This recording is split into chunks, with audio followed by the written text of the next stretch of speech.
দর্শক, ঈদ মোবারক। ইস্পাহানি মির্জাপুর চা মুক্তবাক অনুষ্ঠানে আপনাদের সবাইকে স্বাগত জানাচ্ছি। আপনাদের সাথে আছি আমি মানসুর আল মতিন। আজকে আমাদের সাথে আছেন আপনাদের অতি পরিচিত এবং প্রিয় দুটি মানুষ।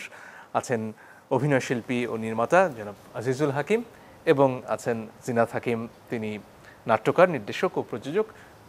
তারা বহু বছর ধরে আমাদের সংস্কৃতি অঙ্গনে দৃপ্ত ভূমিকা রেখে চলেছেন। আপনাদের দুজনকেই স্বাগত আমাদের এই অনুষ্ঠানে।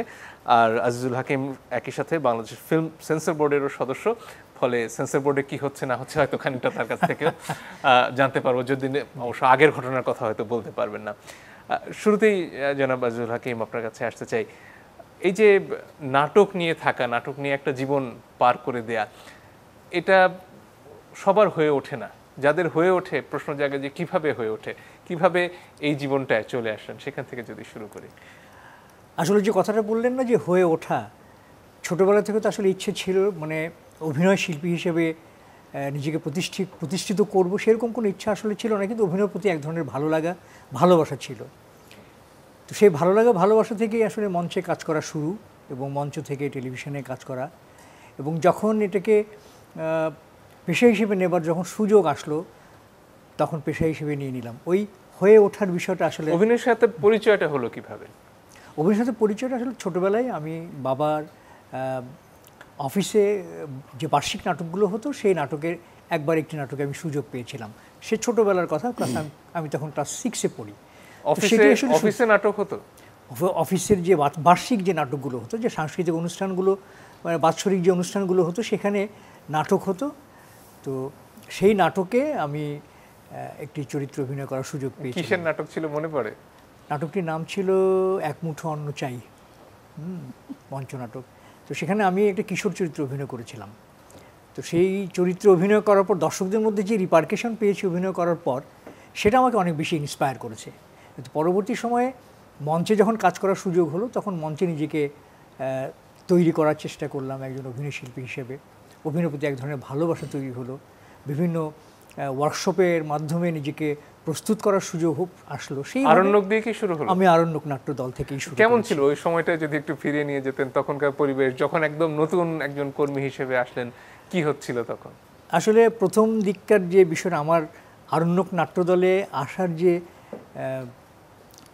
ঘটনাটা, সেটা আসলে আমার কাছে বেশ কী বলবো, রোমাঞ্চকর মনে হয়। আরণ্যক নাট্য দলের যে প্রধান পুরুষ, তিনি হচ্ছেন মামুনুর রশিদ। আমি মামুনুর রশিদের লেখা নাটক টেলিভিশনে দেখতাম, এবং তার নাটকগুলো আমাকে অনেক বেশি ভালো লাগতো, তার নাটকগুলোকে। এবং সেই নাটকের মাধ্যমেই তার সাথে আমার এক ধরনের ভালো লাগা এবং ভালোবাসা তৈরি হয়। এবং তিনি একজন আরণ্যক নাট্য দলের প্রধান ব্যক্তি।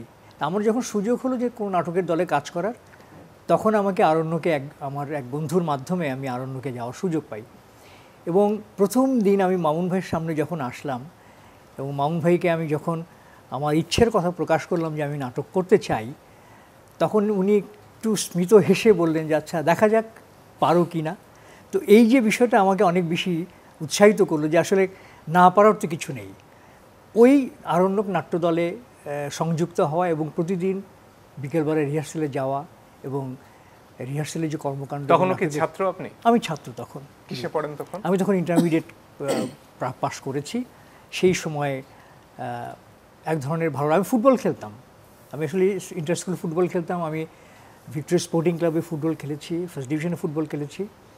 তো সেই খেলা থেকে হঠাৎ করেই নাটকের বিষয়টা, অভিনয় করব, নিজেকে মঞ্চে একজন অভিনয় শিল্পী হিসেবে আমি নিজেকে দেখতে চাই, সেই একটা ইচ্ছে ছিল। সেইখান থেকে আসলে মঞ্চে আসা।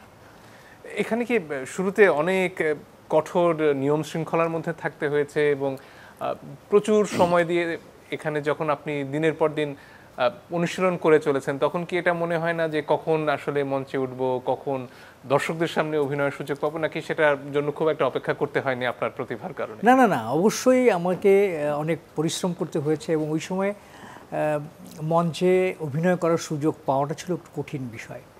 কারণ যে নাটকগুলো রিহার্সাল হতো, মহড়া হতো, সেখানে একজন নতুন অভিনয় শিল্পীকে তৈরি করা বা তাকে দিয়ে অভিনয় করানো, সেটা নির্দেশকের যেমন দায়িত্ব ছিল যে একজন নতুন শিল্পীকে তৈরি করা, এবং একজন নতুন শিল্পী যে প্রক্রিয়ার মধ্য দিয়ে যাওয়া, নাটকের ওয়ার্কশপ করা এবং একটি নাটকের নিয়মিত মহড়াতে অংশগ্রহণ করা, এবং এটা একদম আমাদের টাইমটা এমন ছিল যে 5:30টায় রিহার্সেল শুরু হবে, 5:30টায় রিহার্সেল শুরু হবে। কোথায় হতো তখন রিহার্সেল? আমরা প্রথম রিহার্সেল করেছি আমাদের ওয়েস্ট লিটল ফ্লাওয়ার স্কুলের একটি শ্রেণীকক্ষে আমরা রিহার্সেল করার সুযোগ পেয়েছি। স্কুল বন্ধ হয়ে যাওয়ার পর বিকেলবেলা ওই সময়টাতে আমরা পেতাম, এবং আমাদের দায়িত্ব ছিল, যারা আমরা নতুন কাজ করার সুযোগ পেয়েছি, আমাদের দায়িত্ব ছিল রিহার্সেল রুমটাকে তৈরি করা, বেঞ্চগুলোকে সরিয়ে এক জায়গায় মাঝখানে জায়গাটাকে তৈরি করা, রিহার্সেল রুমটাকে পরিষ্কার করা। তো এই দায়িত্বগুলো প্রাথমিকভাবে আমাদের পালন করতে হতো। এবং নাটক যেটি হতো, আমার মনে আছে আমার প্রথম নাটক ওরা কদমালি নাটকের স্ক্রিপ্ট মোটামুটি মুখস্থ করে ফেলেছি সেই সময়। পুরো স্ক্রিপ্ট মুখস্থ, মানে তখনও কি চরিত্র নির্ধারণ হয়নি? তখনও চরিত্র নির্ধারণ হয়নি। এবং এমন সময় মামুন ভাই বলতেন, যাচ্ছে তুমি প্রম্পট করো। অনেক সময় রিহার্সাল শুরু হতো, স্ক্রিপ্ট নিয়ে থাকো, যদি কেউ ভুল করে তাহলে সেটা ধরিয়ে দেবে। ওই ধরিয়ে দেওয়ার কাজ করতে করতে পুরো স্ক্রিপ্টটাই মুখস্থ হয়ে গেল।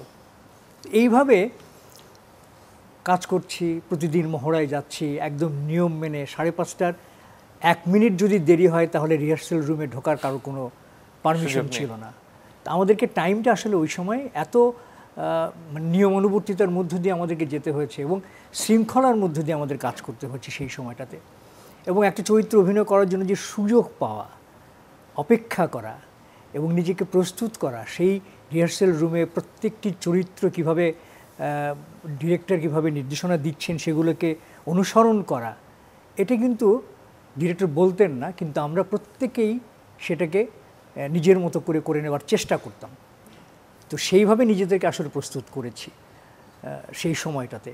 এবং একদিন হঠাৎ করে মামুন ভাই বললেন যে ঠিক আছে, তুমি একটা চরিত্র অভিনয় করো। এবং সেই চরিত্রটা ছিল কোনো সংলাপ ছাড়া। হ্যাঁ, মঞ্চের এই পাশ থেকে ওই পাশে হেঁটে চলে যাবে একজন পাসার্স বাই, মানে একজন পথচারী। হ্যাঁ, পথচারী চরিত্র প্রথম অভিনয় করার সুযোগ পাই। মঞ্চে হাঁটা শেখাও তো আসলে নতুন করে হাঁটা শেখার মতো, তাই না? আরো বিস্তারিত শুনবো আপনার কাছ থেকে। তার আগে জিনাত হাকিম, আপনার কাছ থেকে আপনার ছোটবেলার কথা একটু শুনতে চাই।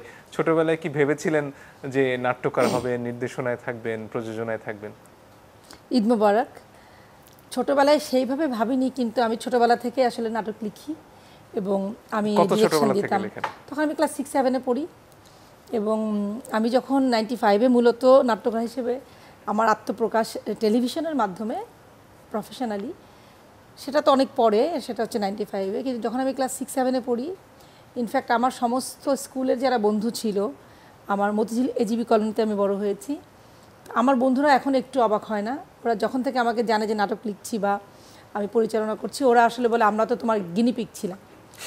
আমি খুব, আমার মায়ের খুব লেখার ছিল, আর আমাদের বাসায় আসলে আমার মামারা, আমার আব্বা ছিলেন বাংলাদেশ বেতারে, তো সবসময় আমার ভেতর ওই কাজ করতো। আমি খুব রেডিও শুনতাম, মূলত রেডিওতে যে নাটকগুলো হতো আমি খুবই মনোযোগ দিয়ে নাটকগুলো শুনতাম এবং অসম্ভব ভালো লাগতো। ইন্ডিয়ার যে নাটকগুলো হতো, বাংলাদেশের যে নাটকগুলো হতো। আমার ছোটবেলায় মনে আছে যে আমার বাবার একটা অভ্যাসই ছিল, দুপুরবেলা ভাত খাওয়া শেষ হলো তো আকাশবাণীর নাটকগুলো শোনা শুরু হয়েছে। একদম। এবং আমি কিন্তু অনেক ছোট তখন, আমার মনে হয় যে আমি 6-7 বলছি, তো আমি বোধহয় 5 থেকেই তো ওই নাটকগুলো শুনতাম এবং অসাধারণ লাগতো আমার কাছে।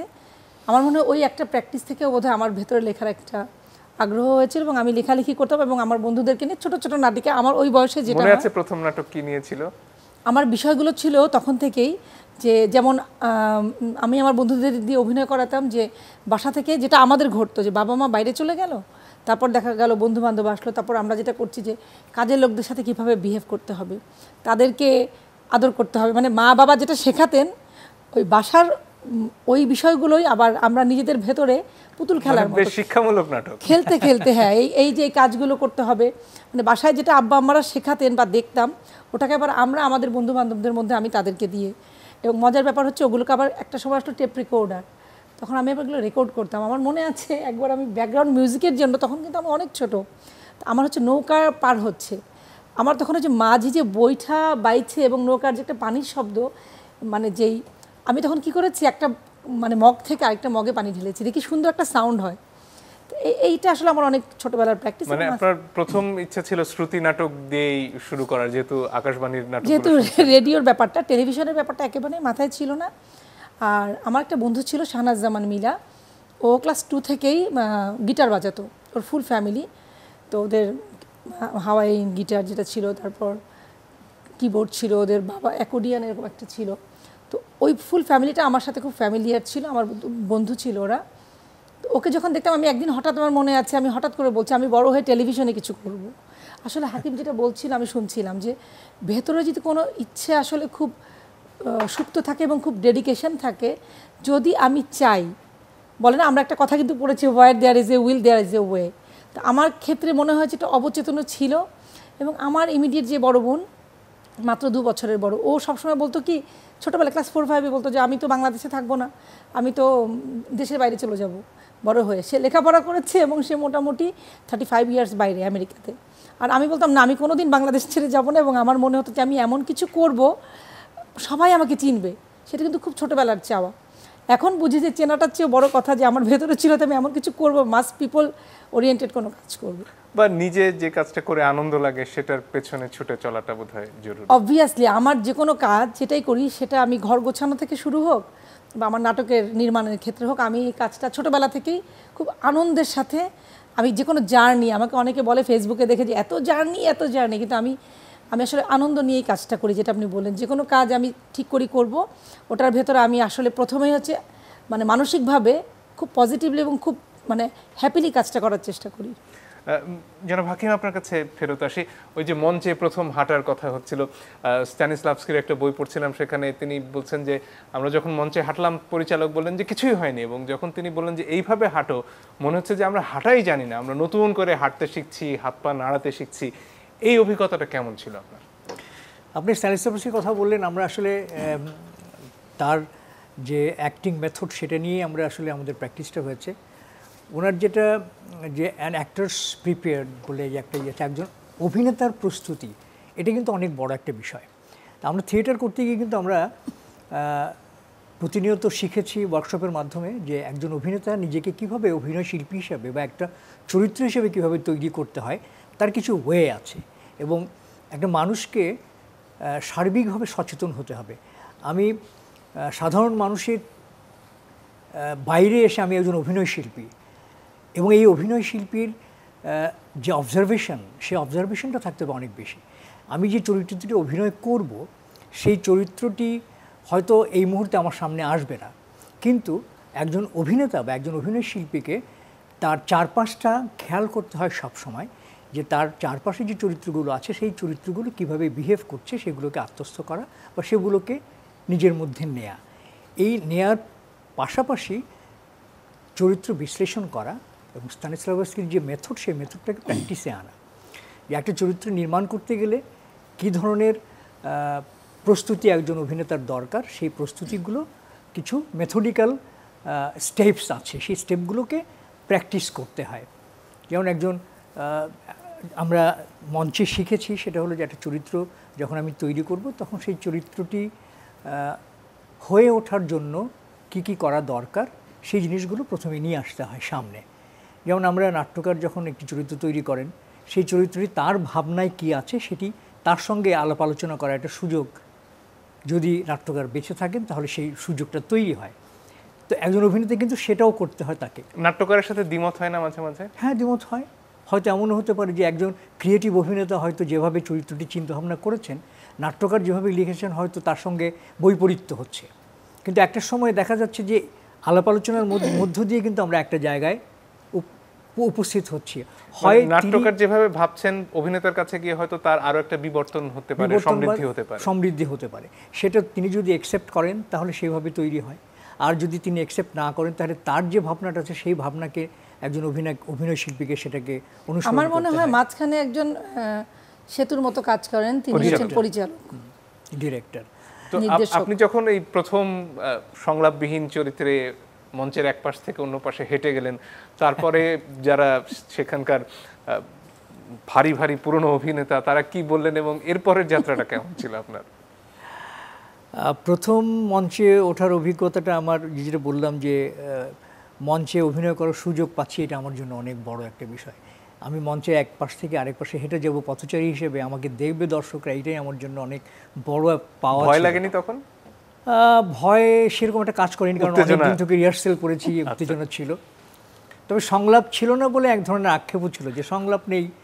কিন্তু মামুন ভাই যেটা বলতেন সেটা হলো যে তুমি একজন পথচারী, কিন্তু পথচারীর বয়সটা কত, সে কি, তার প্রফেশনটা কি, সে কী ধরনের আচরণ করছে, হ্যাঁ, একজন লঞ্চ থেকে নেমে সে ওই ঘাট দিয়ে বের হয়ে যাচ্ছে, তার যে কিছু ম্যানারিজম সে কী ধরনের হতে পারে সেটাকে নিজেকে তৈরি করে তারপরে যাতে মানুষ বুঝতে পারে যে এই ক্যারেক্টারটা হচ্ছে এই।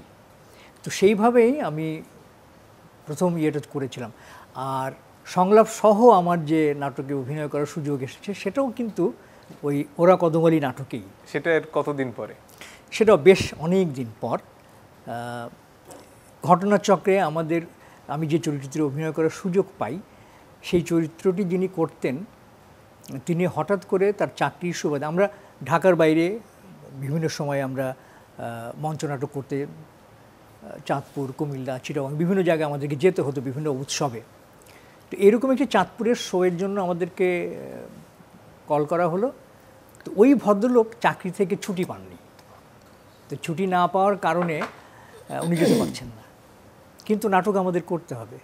তো মামুন ভাই একটু চিন্তিত হয়ে পড়লেন যে ওই ক্যারেক্টারটা রিপ্লেসমেন্টটা কীভাবে হবে, কারণ ওই চরিত্রটির বয়স হচ্ছে 50 বছর, হ্যাঁ, এবং ওই চরিত্রটি নোয়াখালীর আঞ্চলিক ভাষায় কথা বলে।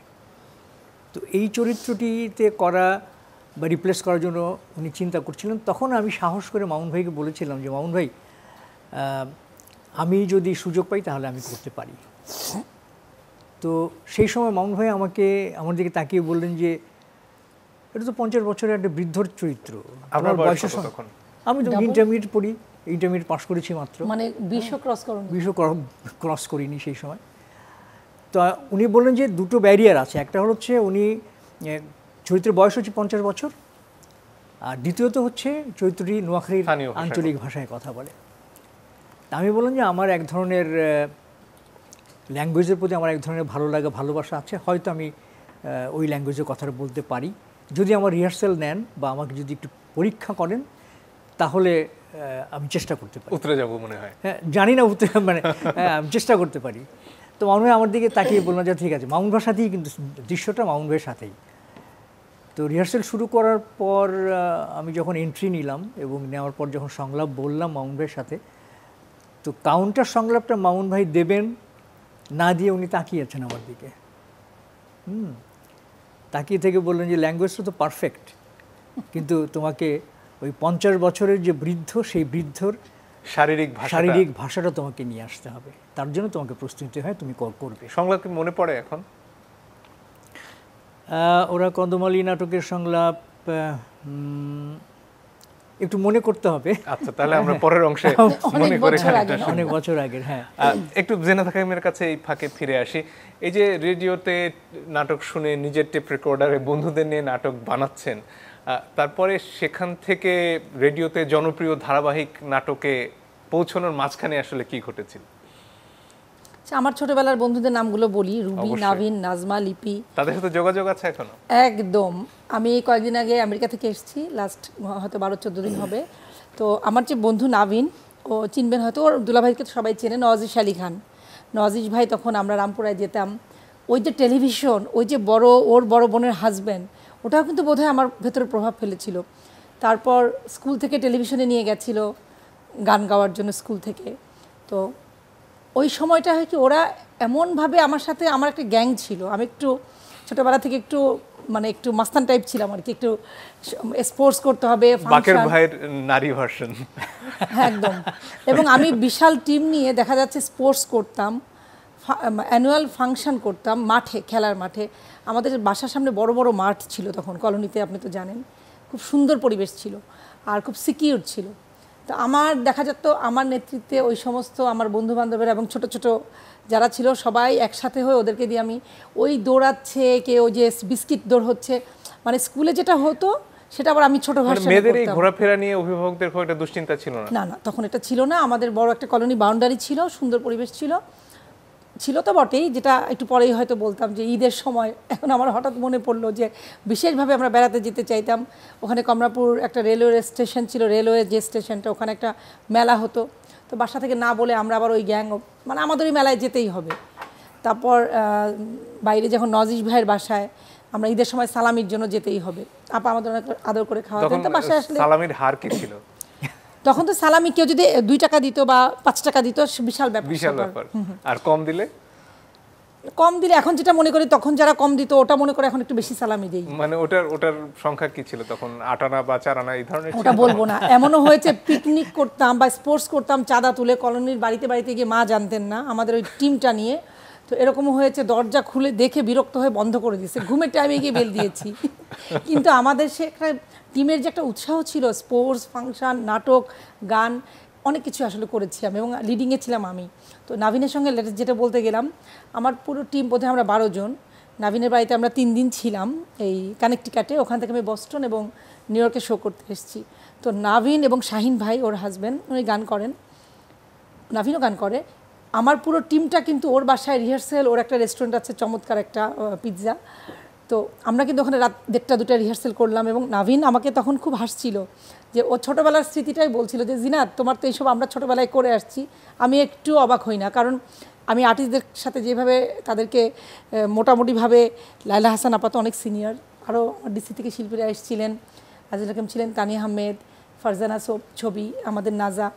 তো সবাইকে যখন আমি ডিরেকশন দিচ্ছিলাম বা এইভাবে হবে না এইভাবে করো, টোটাল বিষয়টাকে ও খুব এনজয় করছিল 3 দিন, যে আসলে তো তোমার এটাই হওয়ার কথা ছিল।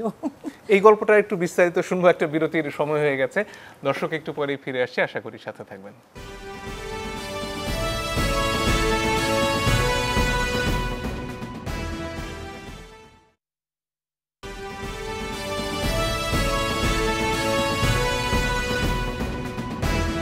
দর্শক আপনারা দেখছেন ইস্পাহানি মির্জাপুর চা মুক্তবাক। আমরা কথা বলছিলাম আজিজুল হাকিম এবং জিনাত হাকিমের সাথে।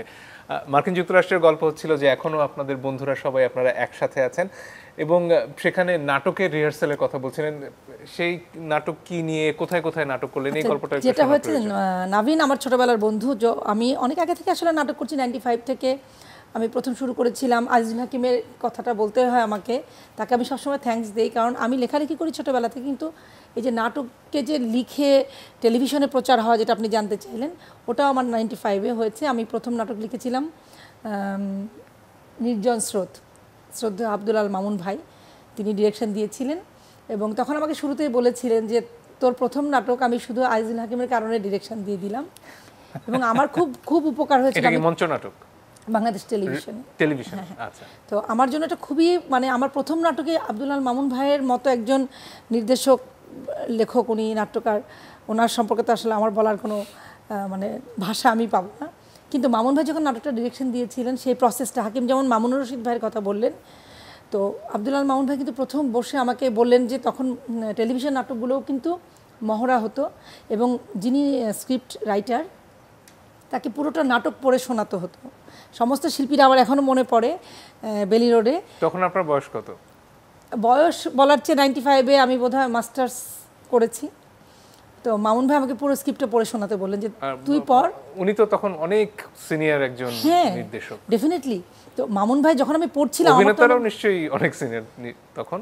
আমি অভিনেতারা তো সবাই, বিপাশা হায়াত, আজিজুল হাকিম, ফেরদৌসী মজুমদার আপা, এদের সামনে বসে আপনি আপনার আমাকে পুরো স্ক্রিপ্ট পড়ে শোনাতে হলো, এবং প্রত্যেকটা চরিত্র। কিন্তু তখন যেটা হয়েছে যে আমি যেহেতু ছোটোবেলা থেকে লিখি এবং অভিনয় করাই, তো আমার ভেতরে তো ওটা ছিল, কিন্তু মামুন ভাইয়ের সামনে করছি, মানে এটা মাথায় আসলে দেখা যাচ্ছে যে আমার গলা চোখ করে যাচ্ছে, আমি একটু ভীত হয়ে যাচ্ছি। তো মামুন ভাই তো খুব ফ্রেন্ডলি ছিলেন, মানে অসম্ভব ভালো একজন মানুষ ছিলেন। তো আমি পুরোটা পড়ে শোনালাম। ওই তো আমার প্রথম হলো সাহসটা, মানে শুরুতেই এত বড় একজন, মানে বাংলাদেশের তো বলবো, ওনার উপরে আমার কাছে মনে হয় যে হ্যাঁ ভীষণ, উনি একটা ইনস্টিটিউশন। ওইটা কিন্তু আমার শুরুতেই যেটা হয় যে আমার সাহসটা অনেক বেড়ে যায়, এবং আমি আসলে অনেক কিছু শিখলাম।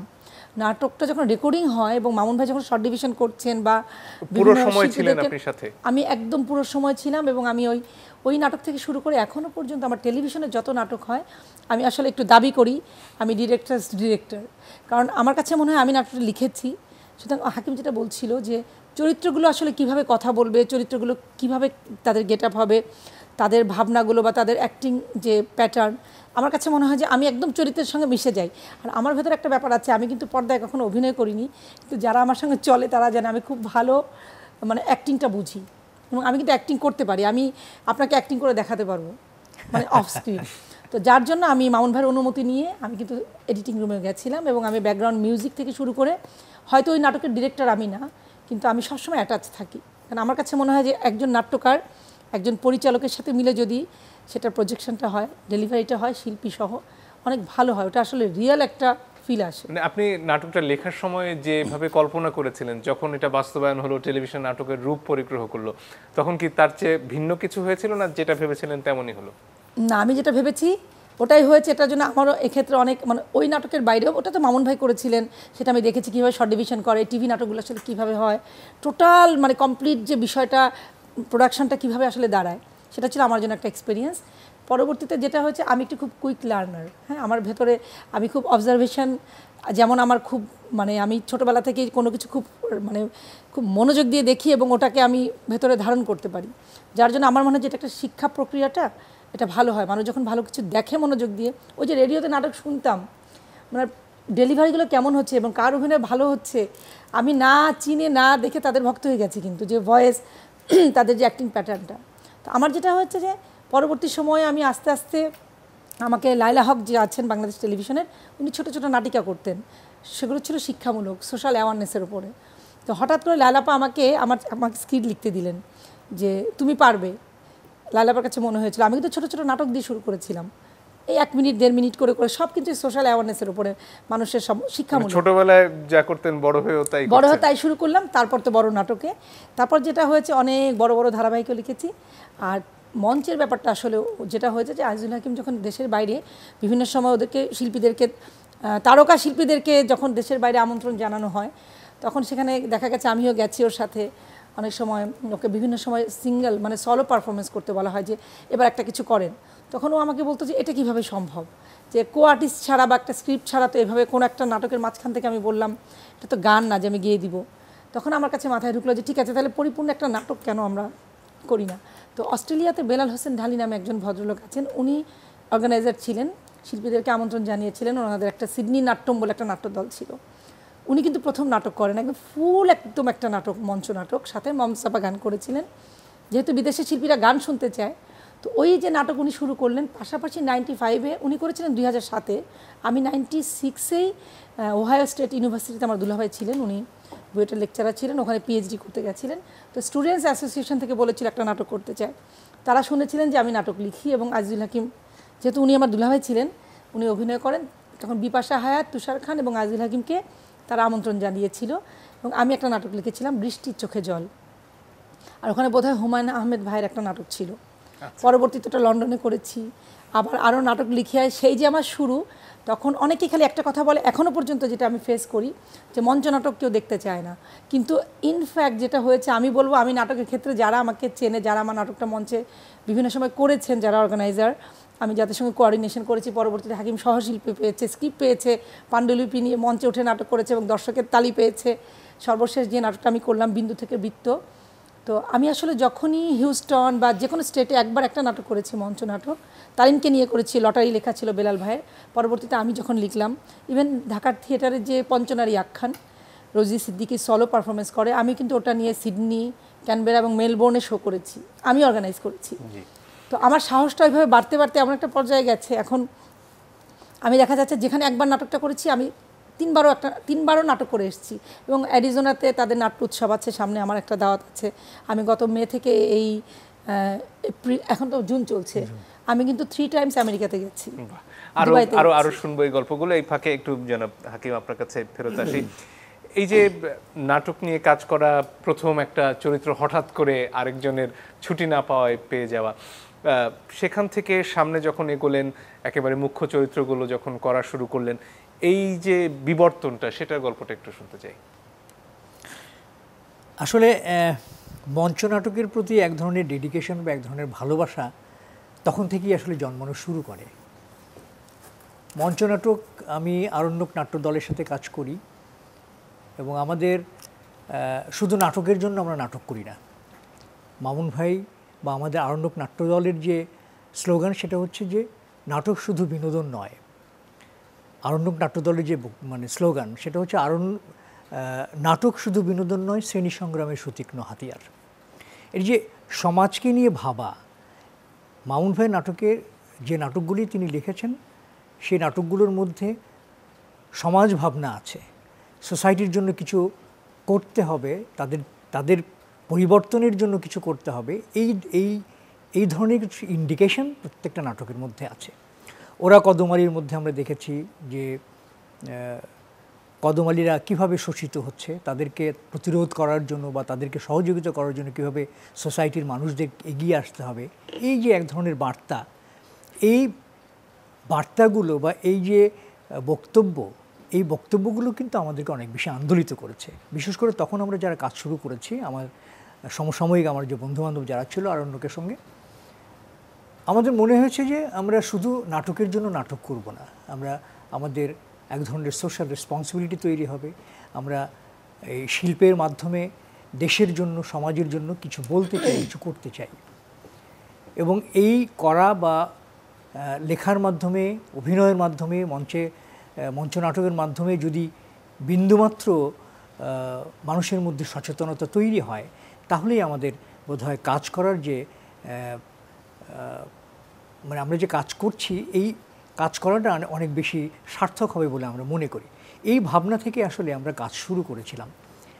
তো তারপরে এর পাশাপাশি বিভিন্ন ধরনের চরিত্রে অভিনয় করার এক ধরনের ভালো লাগা, এক ধরনের লোভ তৈরি হয়।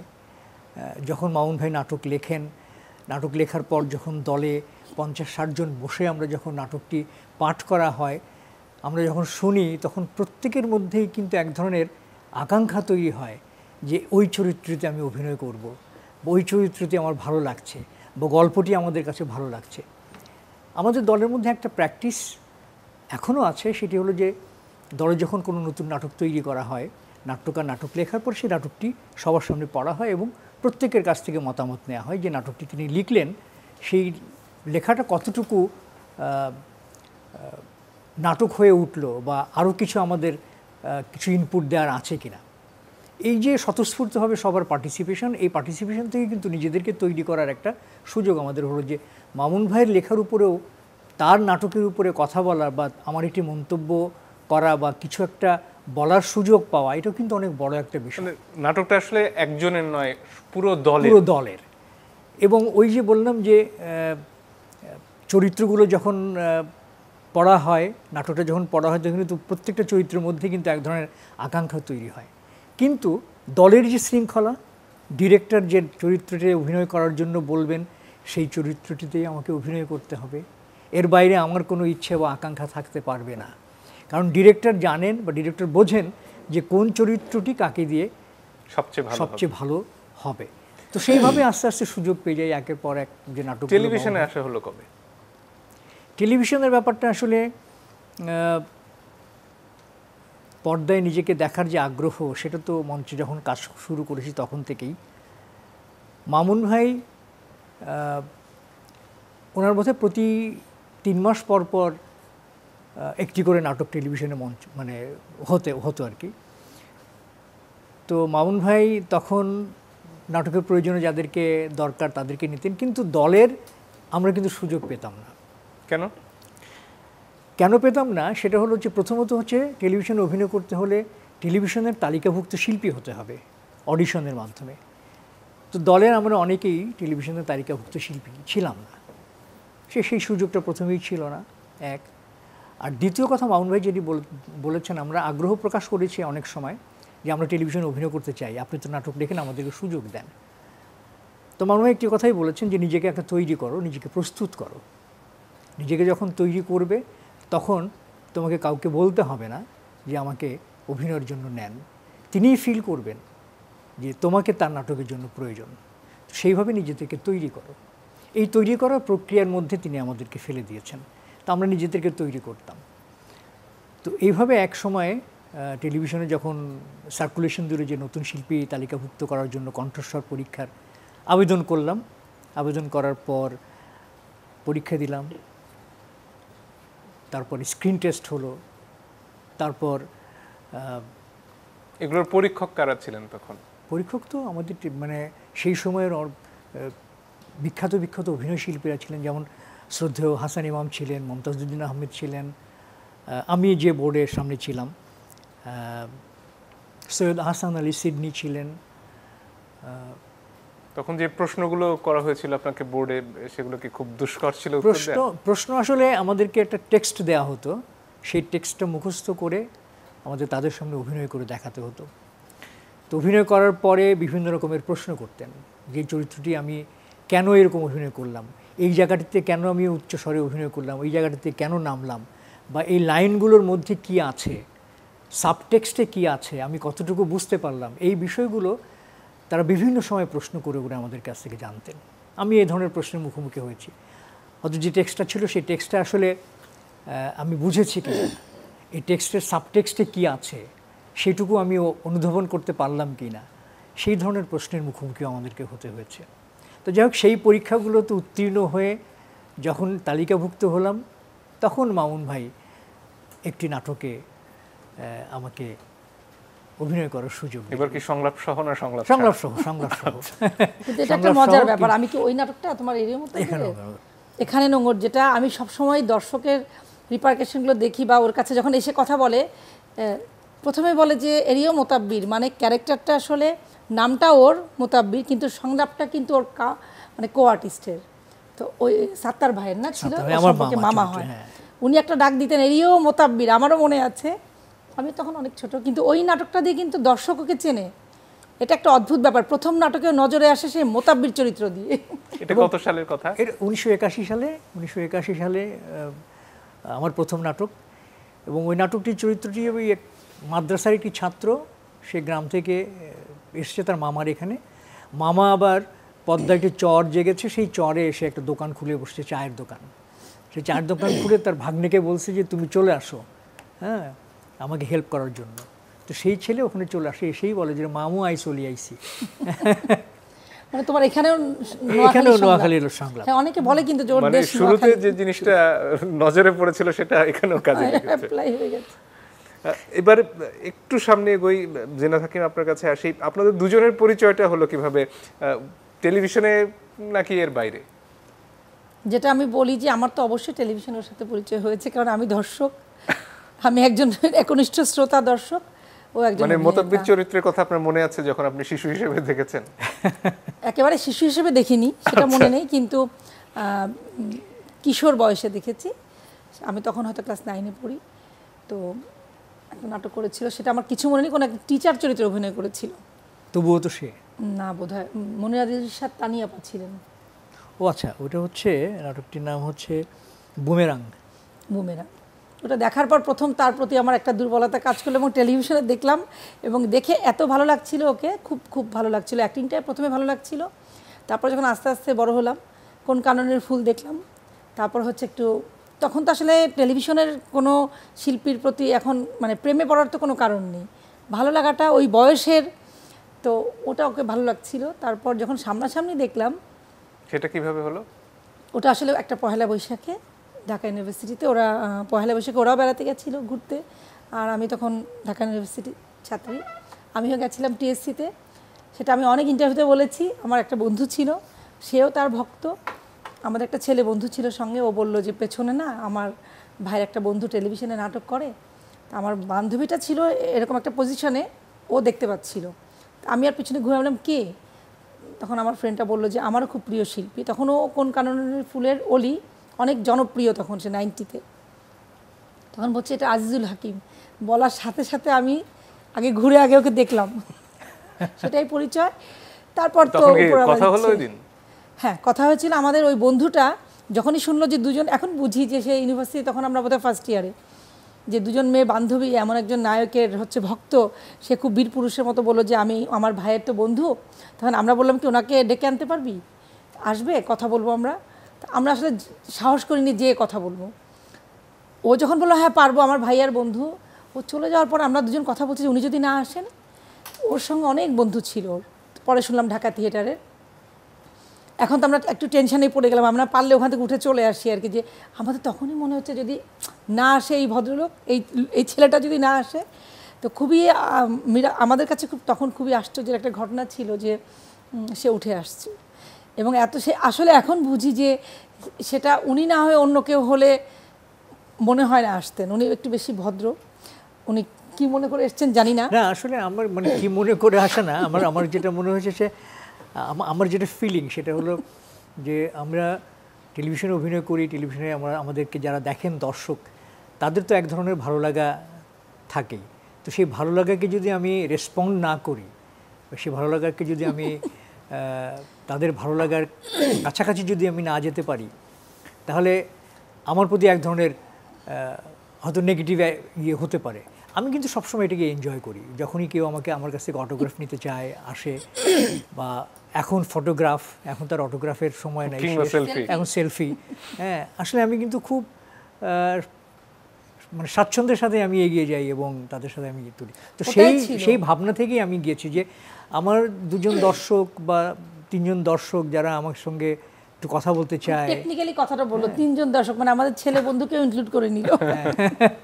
না আসলে তিনজনই তো ছিল, একজন ছেলে, দুজন। তখন কি অটোগ্রাফ নিয়েছিলেন? তখন অটোগ্রাফ, হ্যাঁ হ্যাঁ, আমার এখনো আছে অটোগ্রাফটা। আমি মাঝে মাঝে বের করে দেখি। ও লিখেছিল জিনাত, নাম জিজ্ঞেস করলো, শুভকামনা রইল। সেটা আমার কাছে এখন আছে, আমার ইউনিভার্সিটির ছোট একটা ডায়েরি। এখনো শুভকামনা আছে। তারপর সেটা পরিণয়ের দিকে কিভাবে গড়ালো?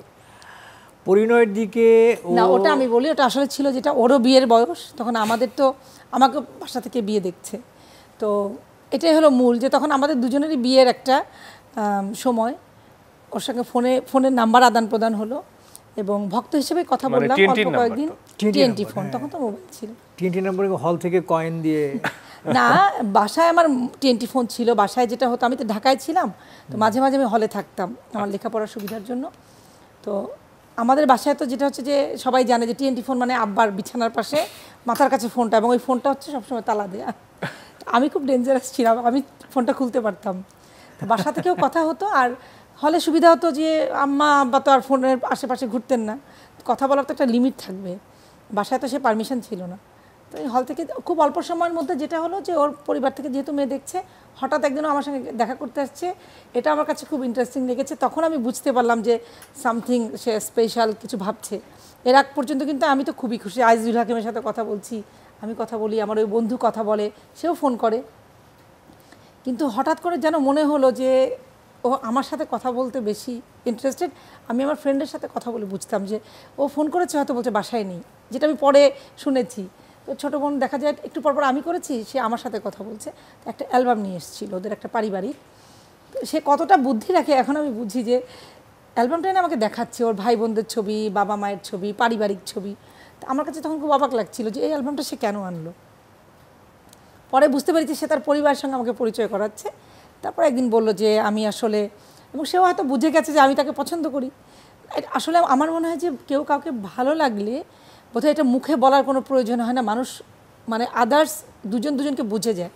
কিন্তু ওই যে কে প্রথম ভালোবেসেছি তুমি না আমি, এটার আচ্ছা যদি হয় ভালোবেসেছি আমি বলবো, আর আমি বলার প্রয়োজন হয়নি। তার আগে সে যেটা করেছিল আমাকে, সে অদ্ভুতভাবে বলেছে যে আমার এখন বাসা থেকে মেয়ে দেখছে বিয়ের জন্য, আমি বিয়ে করব। সে তো তখন এত ব্যস্ত, আজিজুল হাকিম তখন তো তার নাটক মানে বিশাল ব্যাপার, সে কোন কাননের ফুলের পরপর অনেকগুলো নাটক, ব্যস্ত নায়ক। সে বলছে আমার প্রেম করার সময় নেই, আমার বিয়ের বয়স হচ্ছে, আমি বিয়ে করতে চাই, আমার যদি তুমি একদম সোজা সাপটা, একদম আমি প্রেম করতে পারবো না, আমি বিয়ে করবো, তাহলে বিয়ের পর প্রেম করবো, প্রেম করার সময় নাই। বা সেই কথা রেখেছিলেন বিয়ের পর প্রেম আমরা এখনো করি, কথা রেখেছি। এবং সে রোমান্টিক নায়ক, সে রোমান্টিক আছে এখনো পর্যন্ত আলহামদুলিল্লাহ। এবং তারপর আসলে পরিবারে আমি যেটা বলেছিলাম, আমি আসলে আনএক্সপেক্টেড, আমি বুঝতে পারি নাই যে সে এইভাবে বিয়ের কথা বলবে, এবং এটা আসলে ধারণার বাইরে ছিল। আপনি বাড়িতে বলার পরে কি হলো? আমার তো বাড়িতে বলার আগে মাথার মধ্যে একটা চক্কর দিল, এবং আমি চিন্তা করলাম মেঘ না চাইতে জল না, শুধু একটা আকাশ সহ বৃষ্টি। কিন্তু পর মুহূর্তে আসলে মনে হয়েছিল যেটা, যে আমি একই সাথে ইমোশনাল এবং আমি খুবই রিয়েলিস্টিক। তো আমি তাকে বললাম যে একটা কথা আমার মাথায় ঘুরলো, যে আব্বা যদি না মানে, ফ্যামিলি থেকে যদি এটা অ্যাকসেপ্ট না করে, কারণ টেলিভিশনে নাটক করে একটা ছেলে, তখনও পর্যন্ত আমাদের কিন্তু পরিবারে, এখন তো আলহামদুলিল্লাহ সবাই এটাকে অনেক বেশি ওয়েলকাম করে, তখন মনে হচ্ছিল বাসা থেকে কি করবে যদি এটাকে অ্যাকসেপ্ট না করে। তখন আমি তাকে একটা কথাই বলেছিলাম যে আমি রাজি, কিন্তু আমার ফ্যামিলিতে প্রপোজাল দিতে হবে। এবং আরেকটা কথা বলেছিলাম যে ফ্যামিলি যদি রাজি না হয় তাহলে আমি বিয়ে করব না, আমি করব না। এবং কেন করব না কারণটাও তাকে আমি বলেছি, যে আমার তখন বয়স 22, আমি যদি 22 বছর আমার বাবা, যেটা আমি বিশ্বাস থেকে বলেছি, যে আমি যদি আমার বাবা মাকে ফেলে চলে আসতে পারি যদি আমি তাদেরকে ইগনোর করে আপনার সাথে চলে আসি তাহলে আমি আপনাকে ছেড়েও আরেক জায়গায় চলে যেতে পারি। এই যুক্তিটা দিয়েছিলাম। আর হ্যাঁ এই কথাটা বলার পর কিন্তু আমার মনে হয়েছে যে আমার ভেতরে এক ধরনের চ্যালেঞ্জ আসে আর কি, যে বাবা যদি রাজি না হয় তাহলে তো আমি ওকে পাবো না, কিন্তু ওকে তো আমার পেতে হবে। তো বাবা যেভাবে রাজি হন, কিভাবে বাবাকে রাজি করতে হবে সেই মেকানিজম, সেই চেষ্টাটা আমাকে করতে হবে। মেকানিজম না, সেই চেষ্টাটা আমি করব, যে একজন পাত্র হিসেবে, একজন ছেলে হিসেবে কিভাবে বাবাকে কনভিন্স করা যায় সেই জায়গাটুকু আমি চেষ্টা করব তার কাছাকাছি যাওয়ার জন্য। আমি জানি না পেরেছি কিনা। না না, অবশ্যই। যেটা হয়েছিল আসলে আমার বাবা বাংলাদেশ বেতারে ছিলেন, তো তাকে তো তখন আব্বা চিনতেন ভালো মতো। আব্বা একদম একেবারে শেষ প্রান্তে, এই যে একটা টেলিভিশন সারা দেশের মানুষ দেখছে এবং এক নামে চিনছে, সেখান থেকে আজকের এই ছোট ছোট স্ক্রিন সবার হাতে হাতে, এই পরিবর্তনটাকে আপনি কিভাবে দেখেন খুব সংক্ষেপে? আমি যেটা দেখি সেটা হলো যে আমরা যখন শুরু করেছি তখন কিন্তু টেরিটোরিয়াল এক চ্যানেল, শুধুমাত্র বাংলাদেশ টেলিভিশন, একটি মাত্র চ্যানেল। তখন কিন্তু আমাদের প্রযুক্তির এত প্রসার হয়নি। টেলিফোনও কিন্তু সবার বাসায় হ্যাঁ তালা মারা থাকতো। এই যে প্রযুক্তির যে উন্নতি হচ্ছে তার সঙ্গে সঙ্গে যে আমরা এগুচ্ছি, টেলিভিশনে তালা দেওয়া থাকতো অনেক বাসায়, অনেক বাসায় টেলিভিশন তালা দেওয়া থাকতো। টেলিভিশন দেখার পারমিশন ছিল না যখন, তখন কিন্তু তালা দিয়ে রাখতো অনেকে। আমি দেখেছি অনেক বাসায় বক্স টিভি তালা দিয়ে রাখতো অনেকে। ছেলে মেয়ের পড়াশোনার ক্ষতি হবে সেই ভেবে কিন্তু পার্টিকুলার টাইমে হয়তো খুলে দিতেন। আমাদের বাসায় ছিল না অবশ্য সেই রকম কিছু। তো আমি যেটাকে দেখি সেটা হলো যে প্রযুক্তির উন্নয়নের সাথে সাথে আমাদেরকে মার্চ করতে হবে এবং আমরা আমাদের দেশ, আমাদের সংস্কৃতি, আমাদের জাতি, এই সত্তাগুলোকে মাথায় রেখে আমাদের সাংস্কৃতিক কর্মকাণ্ড করতে হবে। আজকে একটি টেলিভিশনের জায়গায় আমাদের বাংলাদেশে প্রায় 40-এর উপরে টেলিভিশন চ্যানেল আমাদের আছে এবং সবাই ইন্ডিভিজুয়ালি কাজ করছেন এবং সবাই বাংলাদেশের সংস্কৃতি, বাংলাদেশকে নিয়ে ভাবছেন। এবং আজকে কোটি কোটি টেলিভিশন চ্যানেল প্রত্যেকের হাতে হাতে।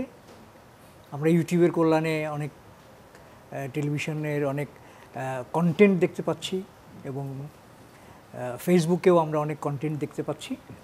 এটাকে আমি পজিটিভলি দেখি, যদি আমরা আমাদের চিন্তা চেতনায় যদি আমরা পজিটিভ ধারণাকে লালন। যেটা হয়েছে আমি দেখি যে ওটিটি, আইজুল হাকিম যেটা বলছিলেন 1981-তে প্রথম টেলিভিশন নাটক, এখন কিন্তু 2024।